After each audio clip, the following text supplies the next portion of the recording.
you can see, it's raining.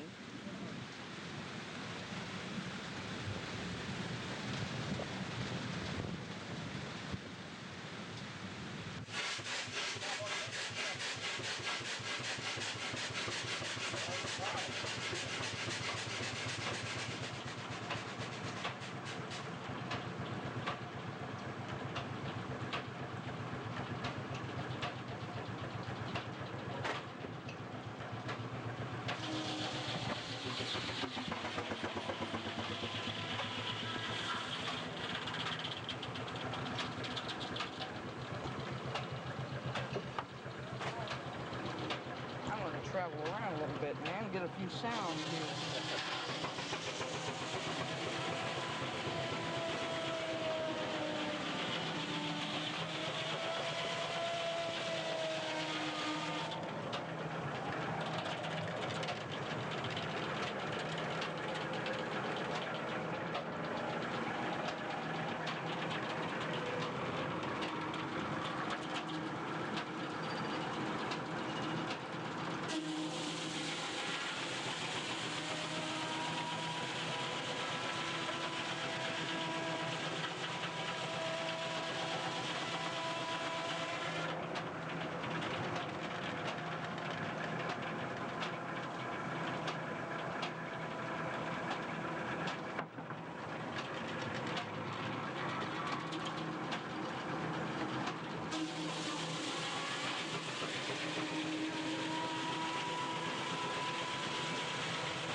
I think Don wants the professor there to ask us the question. Yeah.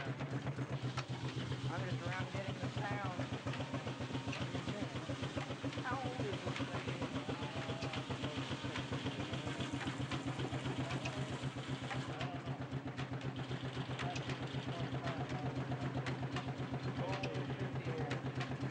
Why don't you ask the question? You know all about this rig, and I don't. I'm just a complete stranger. Yeah.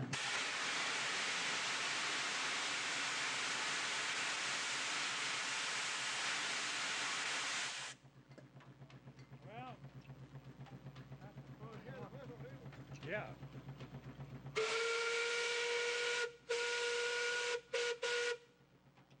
That's a good start. Okay. Now then, you want us to ask Stanley questions here? Yeah. Okay. Tell us about this engine, Stanley. That'd be, well, start off with that. This engine is one of 3 that we found down in the foothills of Smoky Mountains and was used in the mountains for salt, just like we're doing now. And the engine is actually built to pull a sawmill. That was the primary purpose of it. The older gentleman that had it, his name was Brewer, had the 3 of them. wouldn't hardly let loose of them because we started in '76 and finally got them bought the last of '78. That was in October. And we spent practically 3 months rebuilding this.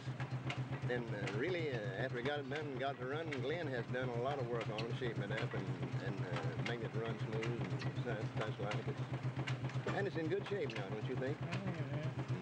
Do you know when the engine was built originally? Or?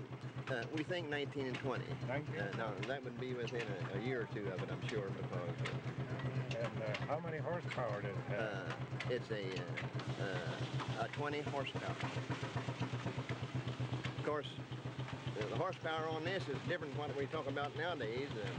I don't know what it'd be if you actually had it on a comparator. I don't know either, but then it handles the load better than a gas engine because it hangs on. Yeah. It has more torque. This is what we used to have all the time, you know, run a sawmill or thrashing machine or anything that did belt work with. And a lot of, not this kind of engine, this is a portable. They have a traction engine, you know, that has wheel that pulls itself. Now, Stanley, tell us about your grandfather. He's an interesting character. Well, yeah. You'll have to help me some, I think, Glenn, help me remember.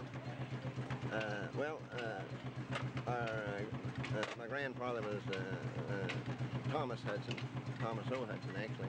They called him Tommy and Todd, first one thing and another. And he started in with steam engines and thrash machines and sawmills when I was, before I was ever born, of course. And we remember him, and Glenn does too, up through the years. And he was an expert mechanic, and he could work anything over and make it run or what have you. And they wound up eventually selling on a statewide basis steam engines and thrash machines and sawmills and all of these things. And the place of business was there in Bloomington where Glenn, is that Motive Parks there now where they were, what's the name of that? Where is that? Where our place of business used to be there in Bloomington. Oh, yeah, that's motor service. Motor service park. Yeah. They built that building, and then the Depression came along, and that put them out of business. Well, we still had plenty of steam engines and thrash machines and all of this, so we run sawmills and thrashed and for the farmer. Yeah. The thrash machine that you see sitting over here is a forerunner of the combine that they got today to get the wheat out of the field. And it was thrashed, well, the farmer set up what they call rings and went from house to house, and they all worked together, you know, and all of this thing. Now, about back to Granddad again.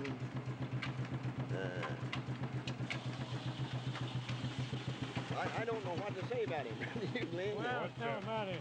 What What he did. He sold thrashing machines and steam engines. He was quite a trader. What kind of what brand did he? Baker. A.D. Baker, the only kind he was. By the way, we got one sitting inside the shed over there that he sold originally. Oh, is that and, we finally placed it down and got it back in here. Where was the Baker made? At Swanton, Ohio. Swanton, Ohio. Swanton, Ohio. He used to go over there quite a bit. Yeah. Tommy did. Tommy was his granddad's name. Yeah. Tommy lived right up there. By the way, Glenn's dad too, and my dad was Virgil, and all of us was real good friends and worked together. Did you ever hear one of them blowing up? Oh yeah, they blow up. Sometimes they run out of water, you know. Actually, Dangerous then. Yeah. Actually, Glenn and me and our folks would all agree on one thing. When they blew it up, it was due to the operator. Yeah, 99 and carelessness, you know, when it wasn't taken care of. Or they'd run out of water and then they'd put water in them while they were too hot. Yeah. They Yeah, get that's red hot all inside, and the water hit, and kaboom, they go, you know. Well, tell us now about the old grist mill up there that used to run with water power. Oh yes, we have over here in this building the grist mill. That as you go back, before you get to Hendricks, if you look on the right, you'll see the ditch there that the water came down. And we have all that equipment over here, and we hope that this will be a museum someday if we ever get all the work done and everything. Great. Really, what we're sawing here for and doing these things for, Lloyd and I don't take any money for all of this. It goes back into the this bad habit we got of getting this old stuff together. And we had a grist mill in here that my grandfather used to bring meal over here to get ground on. Absolutely. That was run by... The Hendricks. It run by an old one-cylinder gasoline engine when I saw it. Oh, yeah. Originally, I think it was water power. Yeah, it was originally water power. And there was a pottery there in Hendricksville. That's right. As late as about 1900. Now, you see, the Hendrickses started the grist mill, water powered, and the pottery and that type of thing, and people come from the community all around every place. So it became Hendricksville. That's where it got its name, was this piece of equipment we got over here. Yeah. Which is, I was up in the cemetery a few weeks ago, and I noticed that they spell Hendricks two ways. On one tombstone it ends CKS, and the other tombstone it ends in an X. yeah. Yeah. It's the same man. Yes, I would say so.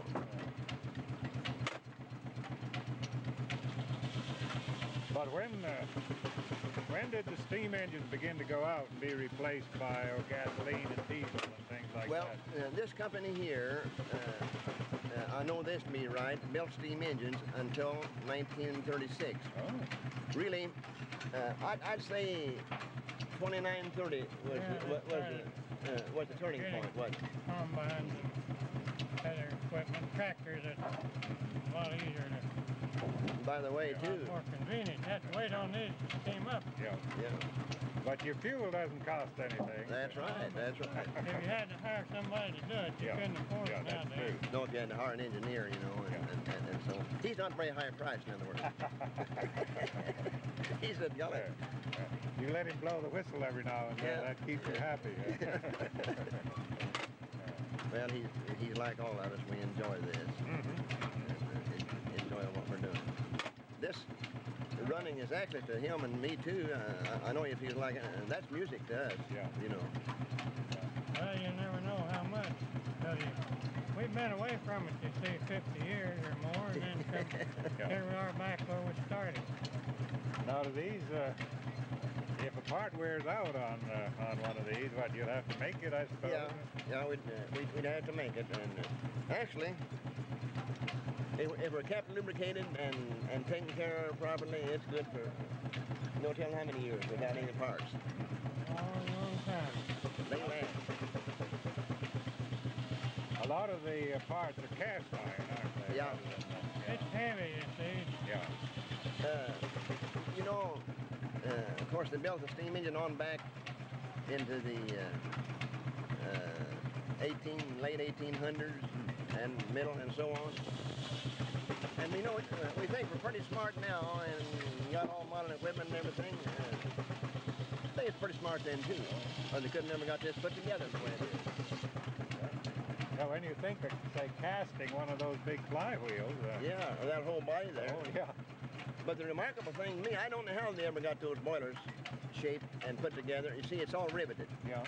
No welding or anything in any place, because they didn't have welding. No. Or they had acetylene, but they didn't use it much. This is green wood and it's wet. It still will burn it, you see. Yeah. It's, When it gets going, You'd have a little trouble in a furnace. yeah. Yeah, how does the draft work? Why, the engine is exhausting in the chimney, or in the smokestack, we call it. Come around on that side, you can see. When it starts up, I didn't saw a line. just a minute. So it actually pulls the air Oh, through. yeah, I'll show you in a minute. We don't have this open much. I want you to see it. You got that on, or? I guess.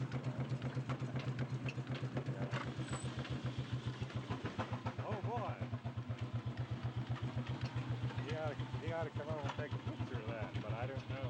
We can get over here and let him do it.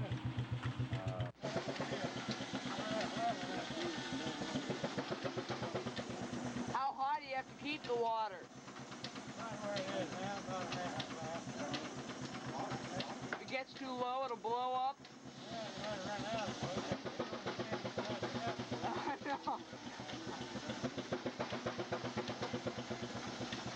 What if they get very high? Is it?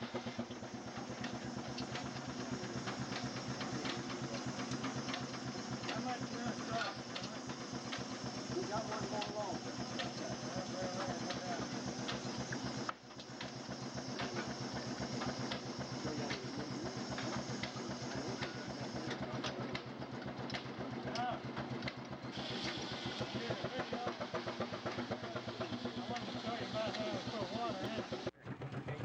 Hold on, he's got to get this thing started here.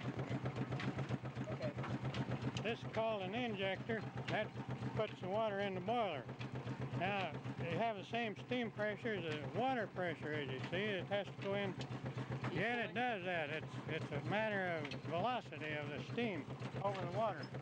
You turn this on and it makes a singing noise like that, and the water going in it. I see. Now, so you said the water level should stay about right there? Like that, yeah. And when you put water in, it cools the engine down. I see. And the steam goes down if you don't watch, so you have to coordinate all this. See, so that put water in when the steam's pretty high.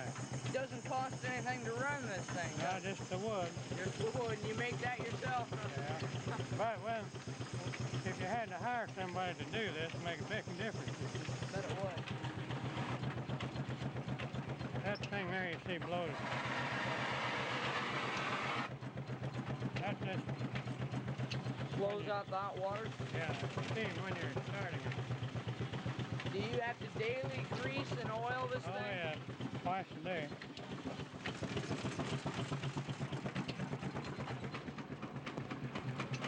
I think it's self-explanatory about what goes with the engine. It's a piston back here. It's a double acting. Steam comes on both ends. It'd be the equivalent of a two-cylinder gasoline engine on the impulse. It'd be the equivalent, I guess, of more than that, really. I see. But it has a lot of torque. It'll hang on there and go when the gas engine would stop, or even a diesel. See it shaking around a lot. Yeah. That wheel pulls it. That's part of a steam engine. That's just the way it is. Unless you have a stationary engine, you can put on concrete, you know, and hold it still. But on Did they used to move this thing a little? I see it's on wheels. well, It's no, this kind of an engine is portable. You have to pull it with horses or tractor or something. But the one over there in the shed is a traction engine. It pulls itself and pulls the load behind it. Yeah. Oh, we saw that when we were coming in. Now, all this is yours and your brother's, right? This is not mine at all. I just come down there. Oh, I It see. belongs to the fellow sawing in Stanley. Oh, I see. Stanley is a former owner of Quill Pep Appliance. I see. Lloyd owns a tire store at Salisbury. Now, you cut the bark off the wood, right? And then you cut it into Tell bolts. us about this edger. Well, this is, we call it an edger. I think in modern terminology it might be called a rough joiner. And all of this that you see, it could be 60, 70, 80, or how old, Lynn? Could be a... Oh, ever since I can remember. Yeah. And we hunted for this and finally found it at Kerrigan, Indiana, and we from a Mr. Brown. And he had two of them, and he's got lots of things up there. And he must be getting up to 80 years old, and he didn't want to sell it. He didn't want it to go. He said he's going to make a run himself some of these days. So I don't know whether he'll ever get the rest of them up there running or not. And we, of course, we brought it here and rebuilt it and installed it, and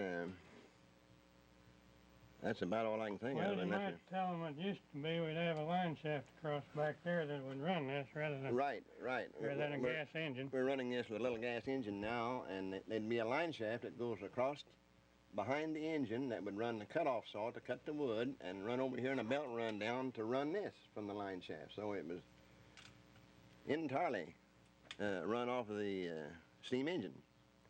What do you think of it, Glenn? Well, that's about all I think you need to tell about it, except you made this a little unusual. This part here you made, I never did see one like that. It's No? it's a unusual thing, and it's very nice because it cuts every board the same width at both ends, which the old timers you just guess at it and push it through. They didn't worry too much about it back then if it was 6 inches on one end and 7 on the other. They thought it was all right. And it was for most of the things that they done with it. Now then, you want to start it up and let them see what happens?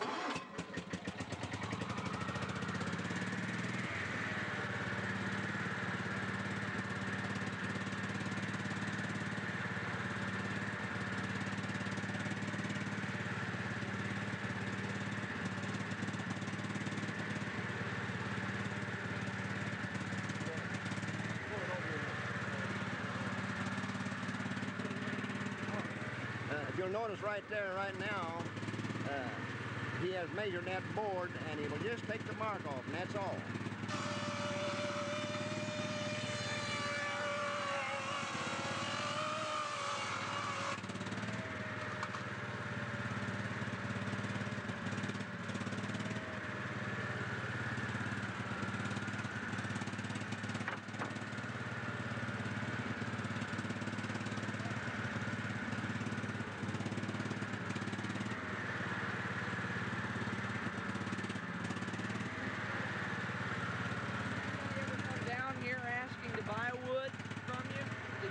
Yourself? Oh, I imagine they can sell all they can make, but then they want their family. They want to have a big family, you know, all the neighborhood around here, and they take most of it.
Tell us when it's alive. Okay.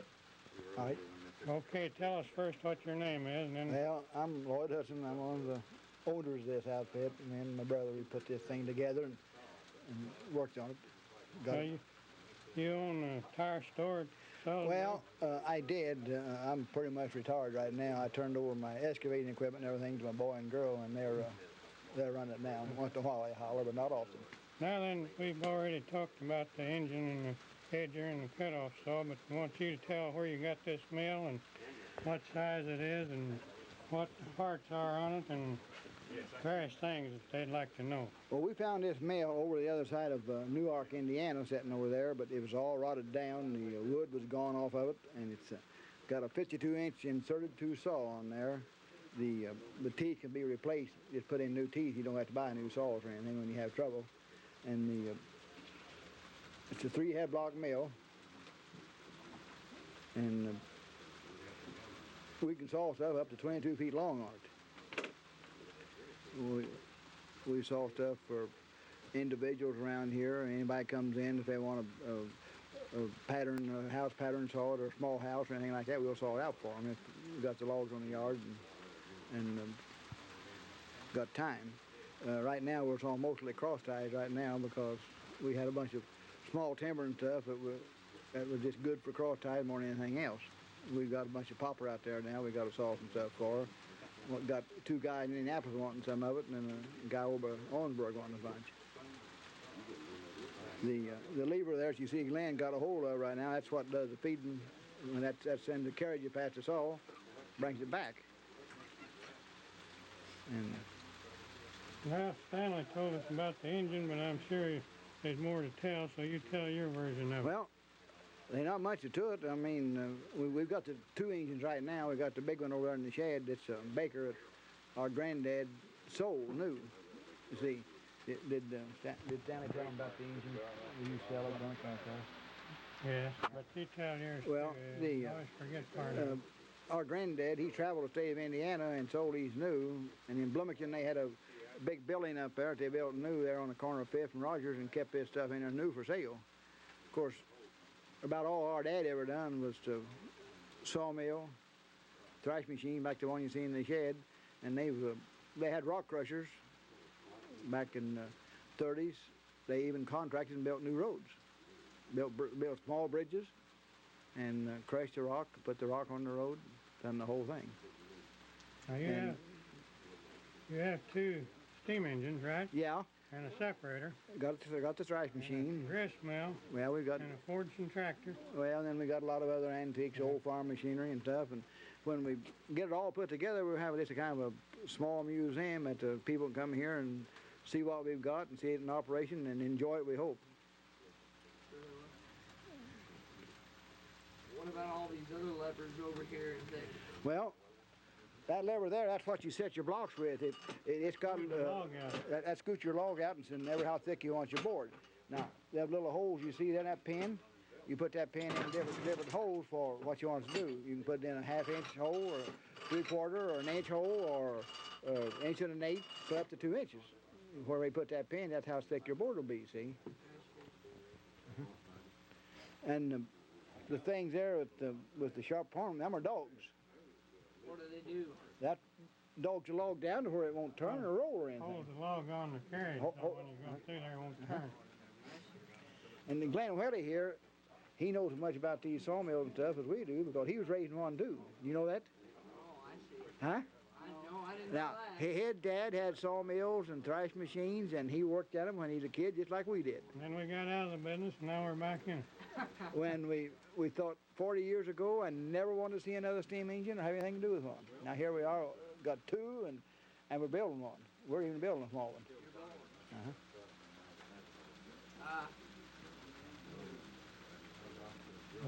Does this stuff ever break down? Does it break down very often?